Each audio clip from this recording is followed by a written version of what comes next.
Hello, everyone, and welcome to episode 10 of the Son of a podcast. As always, I am joined by my dad. I am your father. Yeah, there we go. The usual catchphrase. And as you can see, things are a little bit different this episode. We are doing a in-person podcast, seeing as I am back in Spain for a week. So the next couple of episodes are going to be in this format instead of the usual virtual podcasts. In the coziness of our own living room. Exactly. Surrounded by cats and dogs. Cats, dogs, paintings, and all that loveliness. And in today's episode, we are going to be talking about social media, aren't we? We are. We have the subject. The big subject, Again, as usual, I don't know. I very much doubt this will be the only episode we do about social media. Of course not. It'll get the subject going.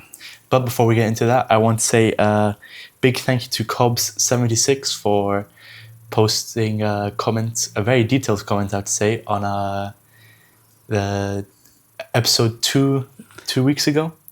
And yeah, thank you very much. We really enjoyed it. And like always, guys, follow him or her. Follow them. Definitely. Let's get right into it. That's what we want. Conversations, comments, disagreements, and agreements. Okay, so social media. You start. This is your podcast. What are you going to say? I start. Well, let's go straight into... We kind of talked about this in last week's episode. Yeah. But when was the first time you heard about social media? Not the first time you used it, but the first time you heard about it. The phrase social media. The phrase social media. Ooh, I really have no idea. Yeah. It wasn't that long ago because as we mentioned in the previous episode, back in the day, it used to be called social networking. Yeah. But social media as such, I don't really know. You don't know? No, do you? Not really, to be honest. Probably in the last maybe 5 years, I would say. It's probably the last time I... Yeah, it's probably further back than that. The original, the first time it came out. Yeah, of course. But to be honest, I can't remember. I've never used social media that much, so it's not surprising that I might not have heard it. And how about you? I'd like to know what you consider social media. What I consider social media? Wow. I think for me, social media are the basic, it's an app where you can connect with people and you can talk to friends. You can talk to people as well. You can post stuff. I think that's, for me, that's the basic core of social media. I guess that's where the word media comes into it, right? It has to be digital. It has to be an app. And you have to be able to share media. Yeah, with other people. Mm-hmm. Yeah. Which comes in the social part. Yeah, as opposed to social networking back in my time, which by default was computer-based, Facebook and Friends Reunited and all that, Myspace. But you didn't necessarily have to post any kind of media because there was really basically forums, wasn't it? Yeah. We have a dog walking around all over the expensive equipment. Yeah, so that's why my dad pulled a weird face there. Right. So where was I? Yeah, social networking. Okay, so we both agree what social media is. So yeah, fire away. What do you have to say about social media? So obviously, I already asked this question last time, but when was the first time you used social media or social networking? Okay, I'm going to not talk about Photolog because I think by today's standards, that's not even remotely close to what we consider social media. Okay. Today was basically just a place where you could upload a photo a day and people could write comments in the form of a kind of forum. So I don't really count that. I think my first time I used it was the website called Friends Reunited and Myspace, both of those. Okay. Mostly Friends Reunited. I found that quite exciting. That was basically a site. I think it closed in 2016. So it was open for quite a while because this is back in the very late 90s or early 2000s when I'm talking about. And the premise was that you could use it to find old friends and reconnect with old friends, either school friends or family or whatever. And that was kind of cool because we did exactly that. And that was cool. I can't really remember how it worked. I think it was quite different to the modern way of using social media. But that was the first. And then after that, of course, Facebook. Mm-hmm. Yeah, of course, the typical old people's social media, isn't it? Yeah, it's Meta fun. Facebook. It's funny that I like the way you say that, because to be honest, for people my age or even younger, people that are over 35, they'd be very surprised to find that that you guys consider, that your generation considers Facebook like the old people's social media, because for them it's just as current as it always was. No, not at all. Same as email. I mean, you're at university now, I think, so you're starting to get used to using email because your professors and the admin use email, but you've never used email, right? No. The first time I properly started using email, and I started looking at my email every other day, was when I was doing my university applications a couple of years ago. And I was like, wow, I'm literally going to my Gmail maybe every 2 days, something like that, which before that, every time I went in, there was like 1,000 notifications of just from different things and different spam and stuff. Because my email before was just to log into stuff. It was never to actually use. And now I use it for school. Well, I have multiple email addresses as well for school. Well, that for us oldies is quite surprising. And in fact, in school, seeing as I work in a school, everybody says, well, you want to communicate with students, write them an email. But students just never look at their school email. Where everybody has an account, they all have their email address, but they never use it. They just use instant messages. And the premise is, why would I want to go to look for a message when I can receive it instantly through Teams or WhatsApp or anything like that, right? It's a lot more handy, isn't it? It is. Yeah. So would you consider email a form of social networking? Sorry. Social media. Social media? I wouldn't consider it social media. Just another means of communication, like a phone call or something. I find it a very inefficient way of communication. Okay. Inefficient. Why? Because when you think about email, especially in my mind, email is a very formal transaction. Exactly. That's exactly what it is.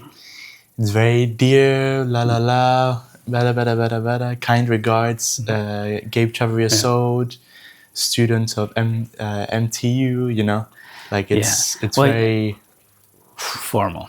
It's very like writing a letter. You know. Yeah, and to be honest, the real reason why us professionals use email, really, it's for accountability and for traceability. Yeah. If you have an email thread, you can always refer back to it, and if you always have you can always save it or anything like that. You have the whole thread, and you have something in writing, so to speak. That's why they tend to be a little bit more formal. This is something that you're not a professional yet, so you haven't found that situation yet. But if you ever have to communicate with somebody, and you want that communication to be on record at a very specific date and time, then you write an email. Because the problem with WhatsApp, Teams, or any other kind of formal instant messaging is that those messages scroll, and then you never have. And it happens at school very often. I'll write an email or I'll write to one of my coworkers by Teams, and then a month later, there's just no finding that message anymore. And I said, well, I told you to do that. And they say, you never did. I said, yes, prove it. And you can't, because you can't find it. So really, that's the point of email. It is a little bit more formal. So it does have its uses. But it's not only the formality of it, because that I understand, especially if you're talking to like someone that's a lot higher than you in the, obviously for you, it won't happen. Your line manager, whatever. Yeah. But especially like with instant messages, it's just a lot quicker to have a conversation. For sure. A lot more handy. Yeah, I totally agree. Than in emails. I totally agree. But I think we're divergent, because we're not talking about social media. No, we're not. As usual. We end up talking about something else. Okay, so social media. Go. What are your thoughts? What's your... Well, we were talking about Facebook, weren't we? And why it was seen as old for old people. Well, I guess we see it as for old people because that's what people like. That's the main demographic, isn't it? Well, not old people. But most of the time you won't see people my age navigating Facebook. Yeah, or even people that are 10 years older than me navigating Facebook. I have to admit, I never use Facebook. I find it incredibly cumbersome and super annoying to use and very clunky. But I'm curious to see why your generation doesn't use Facebook. What is it about it that spells old people? I think it's Mostly that as well. Why I said that mostly old people use it. But not only that, every time I've used it, like you said, the user interface, the UI, I've found it incredibly old-fashioned. It looks very much like the YouTube from 2010, you know? Yeah. Honestly, it looks like they made the website and they've just left it abandoned there, left it open because lots of people still use it. I get that impression too. And moreover, I mean, maybe this has to do with the fact that I never use it.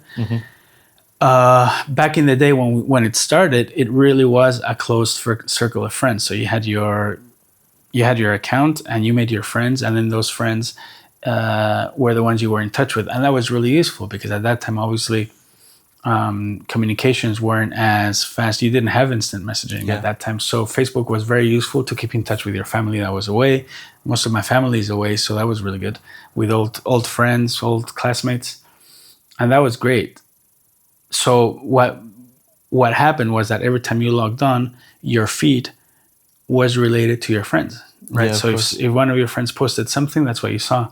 Nowadays, and I think it could be because of the algorithm and the fact that I hardly ever use it, I never get anything of interest at all in my feed. I look at it and I get stuff that I've never seen before that I'm not interested in, you know, and I'm just not interested at all. Yeah, fair enough. At all. I use it for work, and that's the only work, really. Yeah, well, I'm the media marketing manager at school, right, okay, so we use the socials for our work. Yeah, of course. No, not for my personal work, not on LinkedIn or anything like that. Not for work connections. Yeah, I use it at work because of my line of work. Okay, fair enough. But I never use it personally. I never use it. Yeah, me neither. I think I do have a Facebook account. I've gone on it twice. Excellent. Since when? I've had it for many years because in all these mobile games, it says if you have a Facebook account and you link your account, you'll be able to get 15 of the imaginary coins that you can buy, boosters for your whatever, you know. So I have a Facebook account that I created years ago, which I never go on. Used. And I'm pretty sure the username is my online handle. It's not even my name. Well, I'll look for you. So yeah, you can try to. I don't think I even have access to it. I don't know what the password or email is. Right. It's probably my usual one. Don't say it. But don't say it.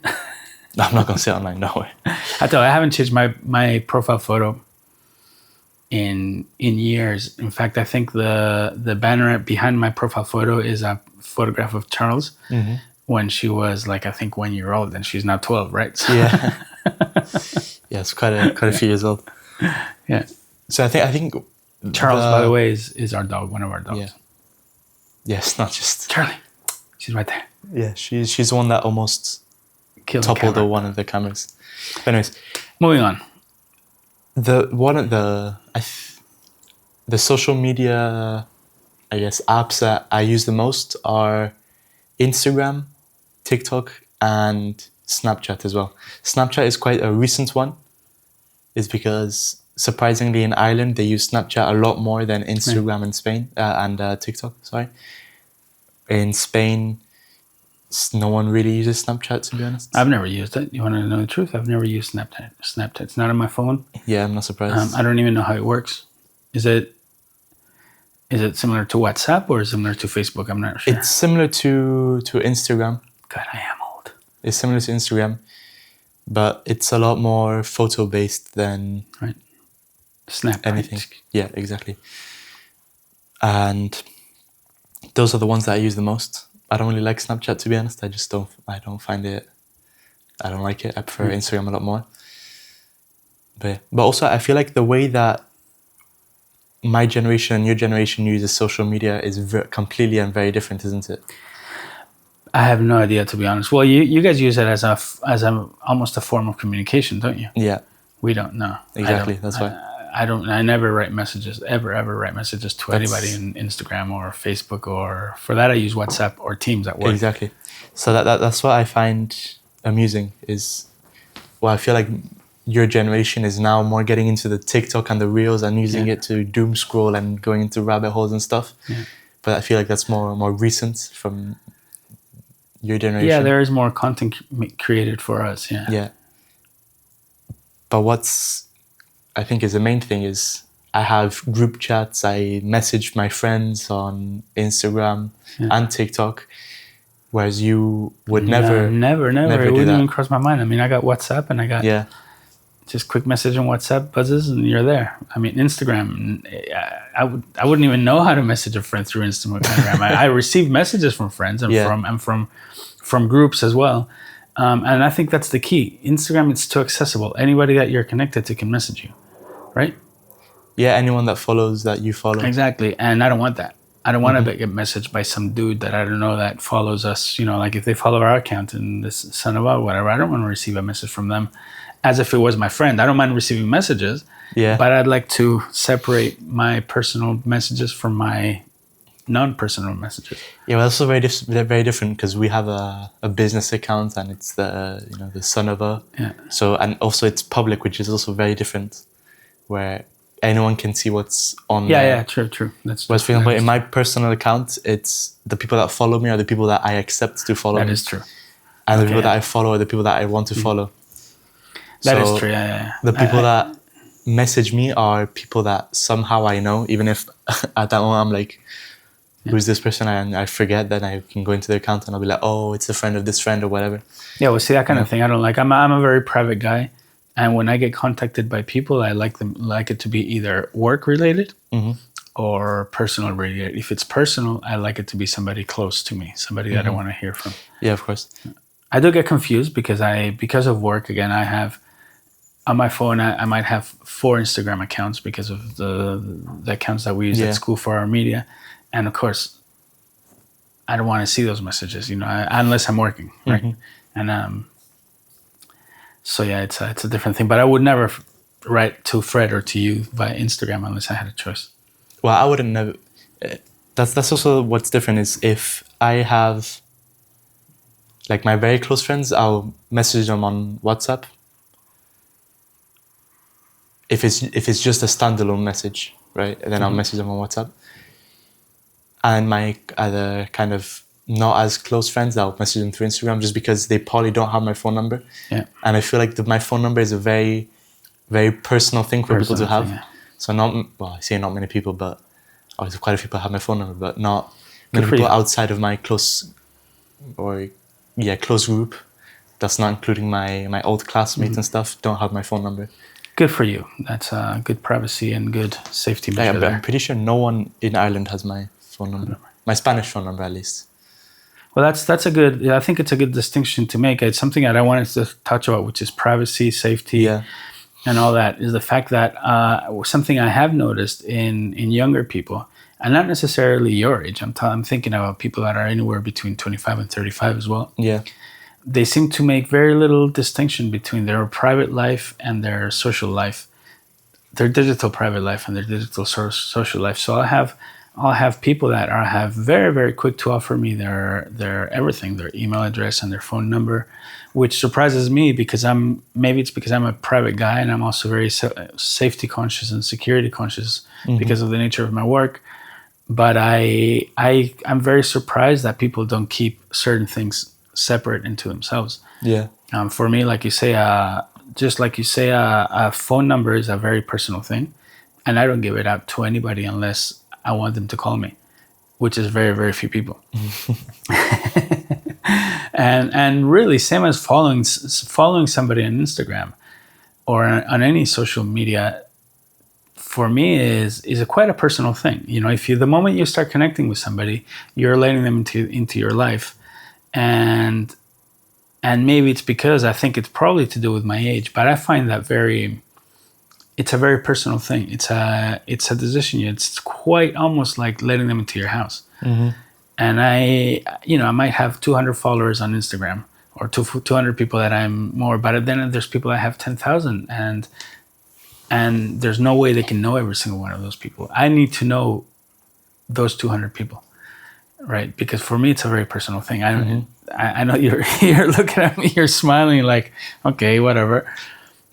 But it is, if I'm gonna let people into that side of my life, I need to know that I want them in there. Yeah, No, I'm not smiling because I'm like, oh, this is such a weird thing, because I agree with you, but I find it very funny because here we are doing a podcast, posting stuff on YouTube, That's perfectly true. posting stuff on Instagram, posting reels, which the YouTube and the Instagram account, they're open for anyone to see. Yeah. A couple of our shorts on YouTube have a few thousand views, which, you know, we don't know. Yeah, we're big time over here, guys. That's totally true, but it is also true that when you suggested that we create or that you start this podcast, we did talk about it, and we said, okay, well, the things we're going to talk about we're going to make sure that we want people to know our point of view, because we have something to share, and that's the basic premise. If we're going to talk about something that we don't want people to know, then we're not going to say it. At least me. Oh yeah, of course. Because it's public, right? Yeah. And yes, there's maybe some sort of security concerns. This is our house, and we're letting it out into our people, but in our own way. And this is the crucial matter. It's our own inviting the people into our house and into our lives, rather than just anybody in anything. I might because my own personal Instagram is rather private. Not that I use it very much, but when I do, I like posting things that are made for my friends rather than for everybody. So it's slightly different. Don't you think that the people who give out their Instagram or have a public Instagram accounts also have that in mind and tailor whatever they have on their profile? Yes, and that's one of those big questions, isn't it? What kind of persona are you trying to portray in your social media accounts, and is it real? Is it curated? Is it too curated? Is it something that you want people to see because I'm fascinated by that. I really am. And this is the reason why I don't use social media very much, because ultimately I found when I used to use it quite a bit.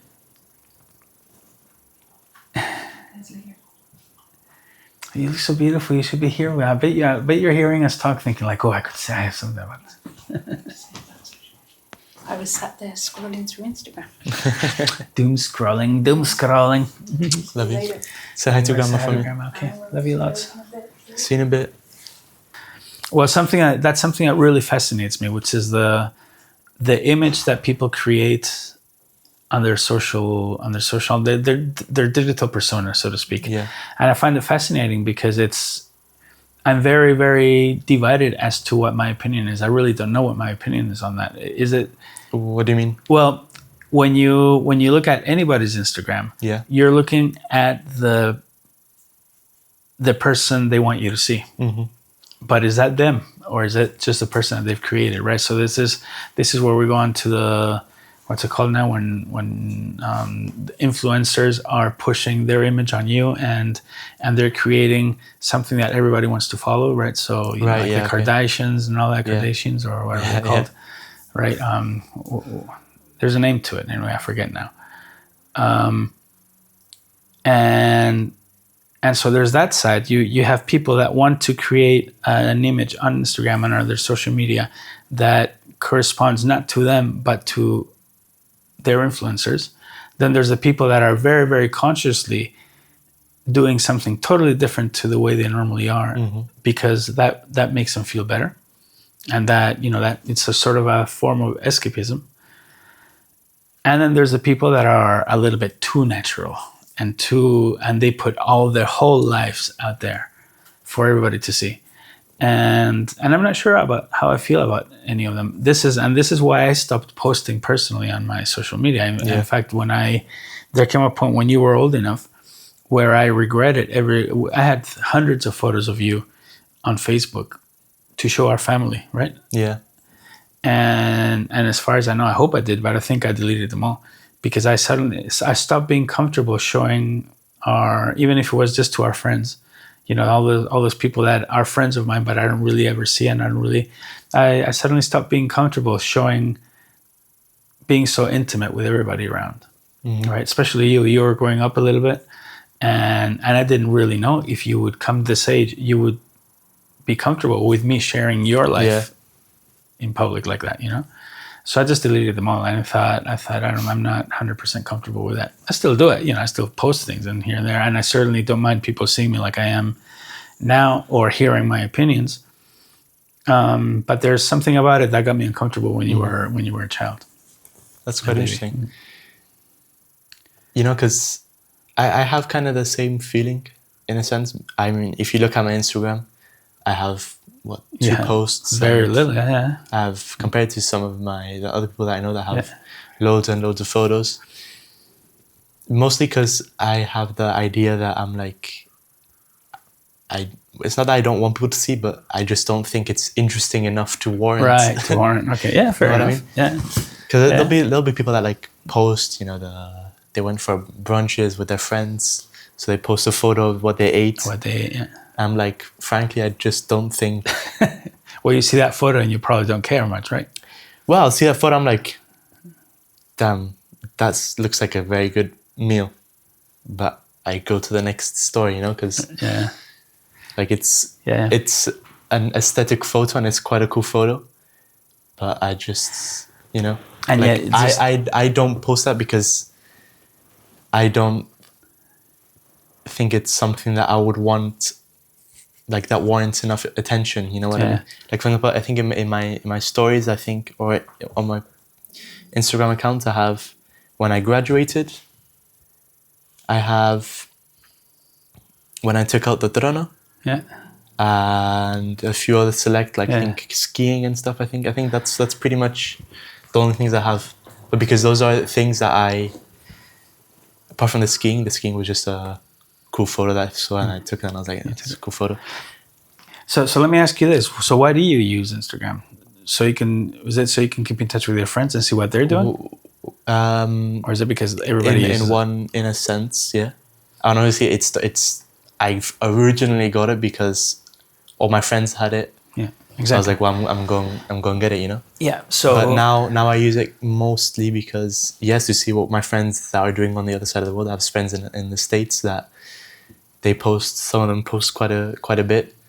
And like I said, I have group chats with my friends as well on Instagram. I message some of my friends. Obviously, and the big reason as well is I follow influencers and I use the reels, same as TikTok. And I find some reels funny, some reels interesting. Yeah, okay. Yeah. Fair enough. It's funny you should say, because then here we are as well. You're opening your life to the world, even though you're a very private Instagram guy. Yeah, of course. Yeah, but like, you know, so like we said before, it's I don't think it's like it's quite a basic thing. I feel like everyone does it, you know. Yeah. Well, it's you do. I mean, I do tend to agree. So in our previous podcast, I've been a tremendous defender of the young population in as far as the bad rep that the digital world has acquired, screen time, you know, all that. However, when it comes to social media, maybe because of my line of work, I am quite conscious of how easy it could be if somebody takes the time to investigate you through your social media and how they could find things about you. And so I always urge people to be more careful than that they think they should with social media. So in that case, I am not totally against somebody creating a totally different persona and uploading it, because that persona is going to be a little tiny bubble within that social media, and whoever looks at it is going to find it very, very hard to maybe find something about you in your private life. But you do have to be careful. I'm not saying super, super careful. I personally don't think that I'm worth it. You know what I mean? Yeah. Right? I'm not rich. I don't really have anything to offer the world. So I don't think that there's somebody out there looking for me and saying like, oh, we're going for you because I really have nothing to offer the world, right? That or value anyway. So I would say when it comes to social media and putting your life out there, it's worth keeping in mind what the risks are. You can play around with that, but it is worth keeping in mind that privacy, safety, data protection, your image is worth something. So be careful with it, and this I'm telling you as my son, and I would urge to tell anybody that's listening to be careful. I'm not saying don't do it, but be careful. But always be conscious of what you're doing out there. Well, like you said before, I think that's a very, very big thing and a very conscious thing for you because of especially your line of work, isn't it? Yeah, 'Cause I that's work something you with have to- minors. We're very conscious of safeguarding our students and the connotations of bullying and not just bullying, not cyberbullying necessarily between young people. I'm also talking about between parents and children and anything. It's quite easy to fall into those traps if you don't know what you're doing. So it's always good to know what you're doing. Fair enough. Sound like you were going to say something else. Move on to there. I was, but I want to let you speak. No, because I'm getting on a roll as usual. Go. Well, I wanted to talk about the concept of something that I'm also very guarded against, which is why I think social media and the digital world in particular, in general, get the really, really bad rep, and that's the doom scrolling and the rabbit holes that you might go to. Yeah, of course. I think that when it comes to, as much as I defend all this, I think that when it comes to social media, that is a real poison. Because it's very easy, we all talk about the algorithm and how it shapes what you watch according to your that might be true, but ultimately it is true that when you stop to look at a video for more than 10 seconds, that algorithm clocks it and says, okay, interesting, so it's going to offer you more of that. Very often those videos, you can't help looking at them, because human nature is like that. If you see a video of a car accident, gruesome as it might be, very often you might not like it, but you just can't stop looking at it, which means that immediately you're going to get offered more, right? And then there's people are really, really quick to call it addiction. I'm not really sure, unless you are addicted, which does exist, right? I'm not saying it doesn't, but I think most people, they just get enthralled by it. It's just too easy to just be fascinated by what you're being offered, because the algorithm does know what you want to watch. And I think that can lead to a waste of time, right? I think there's times to do it when you're sitting in the toilet, or when you're, I'm not going to say when you're about to go to sleep, because it could keep you awake. But, there's times to do it when you're waiting for the bus, this and that. And the reason I know that is because I'm a victim of it. I might just be sitting there and before you know it, you spent half an hour when you thought, I'm just going to doom scroll for 5 minutes. And before you know it, it's been half an hour. And that I find that a little bit dangerous, mostly because you'll know that when you start reaching a certain age, time is limited.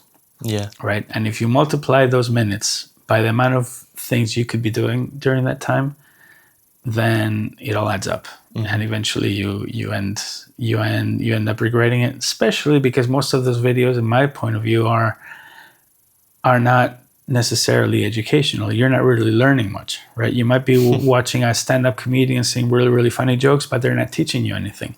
You're not being enlightened by anything after watching those 30-second video.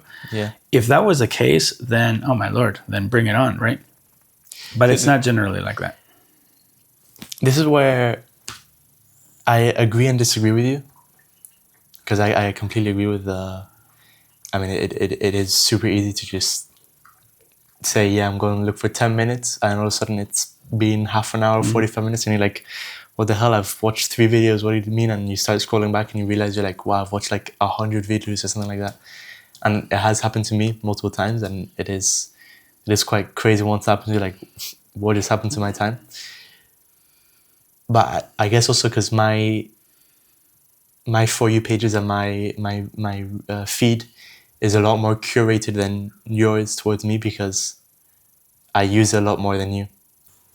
On my feed, I get quite a bit of educational stuff, or where I'll learn something new, where it will be a piece of history, or a piece of this car, or a piece about this plane, or a piece about, I don't know, this fitness guy, Right. And do those things make you want to learn more? Sort of like watch something about a car or a plane and think, oh, that's interesting. Let me just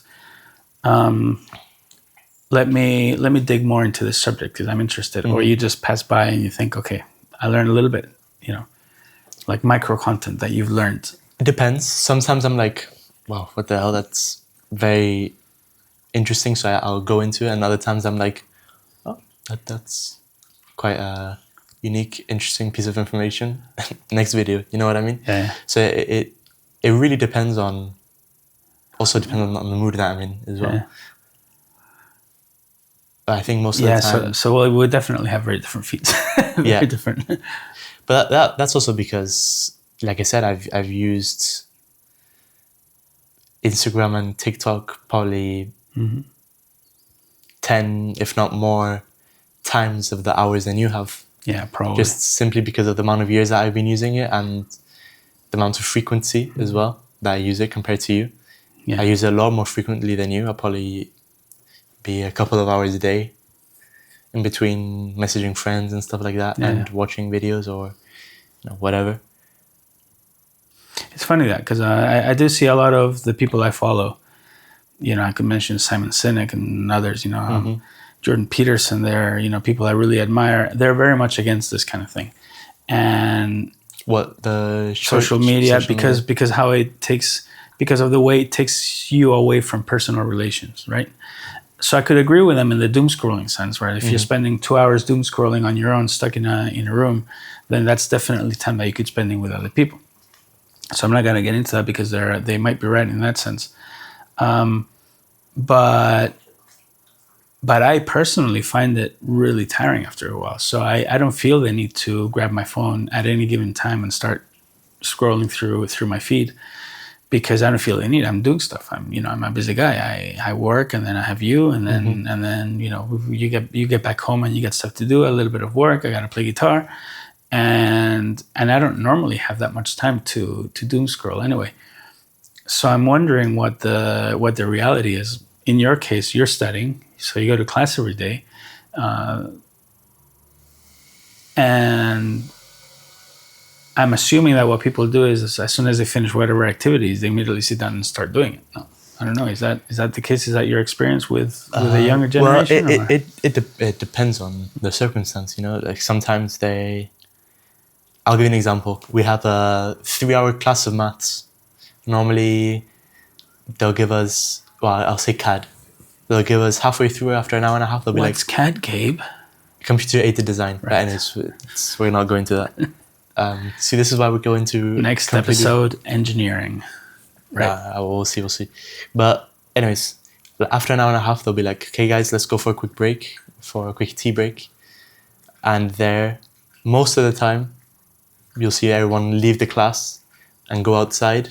Sometimes there'll be one person that stays inside and they stay on their phone. And there they might be doom scrolling and they might be replying to messages or whatever. But most of the time what happens is people will go out and they'll smoke outside. You know what I mean? But for example, let's say they'll give us 15 minutes, but maybe she says, okay, well, just have a 5-minute break today. Well, because, we'll be like, well, we don't really have time to go outside, to go for a quick coffee or whatever, so we just stay there and instead we'll just take out our phones, look at a few videos and just say, that's it. Yeah, guys, let's go back to it, It's fair enough. So so that's my take on this. Obviously, maybe I'm just living in a totally different world than 90% of the connected population. But all this hugely bad rep that these apps get, that the doom scrolling, even though I can see how it can lead to problems if you're not careful, because it's really easy to just be there for half an hour. These huge addictions that it creates and the mental health that it's causing people. Where if you look at the news, especially in the UK news, it looks like it's in the hordes, in the millions. Yeah. I've yet to see one single person that I look at and think like, "Ooh, dude, take it easy, man." It's there when you walk around you and you're in the bus, then everybody's looking at their phone, and this cliche that used to be really strange is now normal. When you're sitting in a restaurant, you see the family, and they're all looking at the phone. Something I really resent is the fact that all these people that are against it talk about the young people at a table looking at their phones. Well, I argue that the parents do it almost even more than the children. Yeah. Right? In my experience, from what I see. So that's true. But the way I see it, I think that's just a natural evolution of the world we live in. Right? Yeah. I don't think it's a sickness. I think it's just the natural evolution. We created devices, we created the internet, we created social media, we created the concept of micro content, well, it's only normal that people are going to use it. Otherwise, there's no point creating it, right? And maybe I'm wrong. Maybe I'm just looking at things totally wrong. But I think it's just a normal progression of the human progress that we're living through. I don't think it's a sickness. But that's the thing is, I feel like people also exaggerate how much the youth are stuck on their phones. I think so. For example, I'll give you an example. Yesterday, me and my friends, I don't know if people have seen the Instagram, but I went to watch the El Clasico with my friends. Yeah. And I went to my friend's house, my best friend's house, and there was a couple of us there. And, we were watching the game. We watched the game. During the halftime, we said, Chris, you want to play a Clash Royale? So we played a game, me and him together against each other. And then the game came on after halftime. Continue the game. Which game? Barcelona or the Clash Royale? No, El Clasico. Right. And then we went for dinner. First went for a beer and then we went for dinner. And while we were at the beer, there was a few moments where there was a bit of silence between the three of us. So, we brought out our phones and we looked a bit on Instagram for maybe five minutes. And we went back to talking because someone brought another conversation up. Probably triggered by one of the videos you saw. Yeah, definitely. And I was thinking of, in that moment, because one of them, I went to the toilet and I came back and they were on their phones. And I was like, it is true that it looks like we're just on our phones and we're not talking to each other. But once you sit down, we realize we're both looking at probably the same post or the same reel that we shared to each other. Yeah. And we're talking about it. And also it's just, it's normal. At this point, it's 9 o'clock. I got to Raul's house at 4. We'd been together for 5 hours. There's bound to be sometimes where you're sick of each other. Some moments of silence, like in any conversation. Totally, Just now the difference is, back in your day when you were my age, the silence would be you guys looking at the stars for a second. And then someone would bring up another conversation and you would talk about that. Now it's, instead of looking up, we look down at our phones. Normally what used to happen when we were teenagers is that the moments of boredom, when people were just sitting here like this in a group and there was a silence for more than a minute, the way to break up the silence was somebody would prank the other guy, either give him a wedgie or slap him in the face to see what they would do, or grab a stone and go bang. It's like, so just to start the conversation again. Yeah, which is fair enough. Fair enough. Yeah. I think it's to put all this argument in a nutshell, seeing as we're back to talking about Generation X and Generation Z and Gen Z and the goodies and the baddies. Just like anything, I think it comes down to education. Mm-hmm. And this is the big problem that my generation has, is that we're failing to educate you guys as to how to, I'm not talking about the dangers, because it's very, very easy to immediately go for the dangers of these things. But what we have to do is educate you to use it responsibly from the very beginning. Yeah. If you do that, then you won't have to talk about the dangers. It's like crossing a road, right? Mm-hmm. You can you can sit there and not allow a child to cross a road ever, because they're going to get run over. And the only way to avoid that is to make sure that they never cross a road. However, as far as I think it's much easier to educate them to cross the road responsibly, looking on both sides, and preferably with a zebra crossing before crossing, right? So make sure there's no traffic and then you cross. Once you do that 2 or 3 times, you can warn them of the possible dangers of not crossing responsibly, mm-hmm. right? This is exactly the same thing. We're telling you about the dangers. We're telling you how bad it could be, but we're not showing you how to avoid that danger. At least the way I see it, I don't think we are doing a good job. So that's the first part. Second part is you have to be responsible about it. You have to make sure that the moment your eyes start hurting by looking at the screen, then that means it's your body telling you you've been doing this for too long. So just put your phone away, take a walk around, have a little chat with somebody until it rings, and then you can look at it again. And as usual, extremes are always bad, mm-hmm. right? No matter what. If you're doing something to the extreme and too much, it's never going to be good, right? Yeah. Too much water, too much sex, too much exercise, too much work, too much sleep, all that, if you do it too much, it's going to be bad. This is exactly the same thing. Do it In moderation. responsibly, in moderation. I think if we do all that, then we're going to be fine. The world will be agree. fine. Completely agree. We will survive. Right, next. I think we've covered everything. yeah, I'll just have one last question for you, kind of to wrap things up. This question will kind of, if you could give a brief, because this question can cover everything we just talked about for the past, I don't know how long. What do you think your generation gets wrong about social media? What I just said. We think it's the devil when it's not necessarily the devil. And we get something very, very, very wrong, which is we forget that we created it for you guys. That's what really irks me. Okay. Is that we created it. So I think we just get we created something, we created a monster, and now we've let it go out of our hands, and we can't control it, and I think that's what we've done wrong. So you think that your generation should learn how to teach us to work with it instead of work against it? Well, I think it should be a two-way street. I think we should show you how to use it responsibly, because we got the experience to know what could be. There are bad people out there that could harm you, but we should learn from you guys.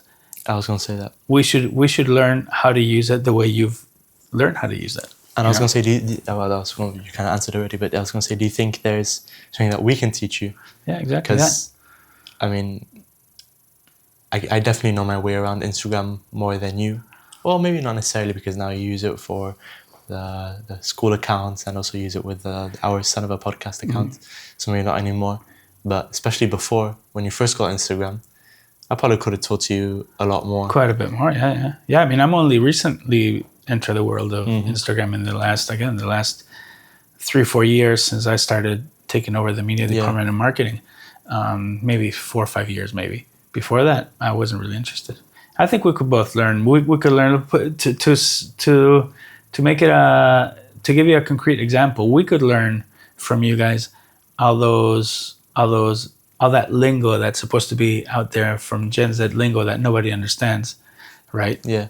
And you guys could learn from us how to write a proper email so that you can communicate through that channel when the time comes.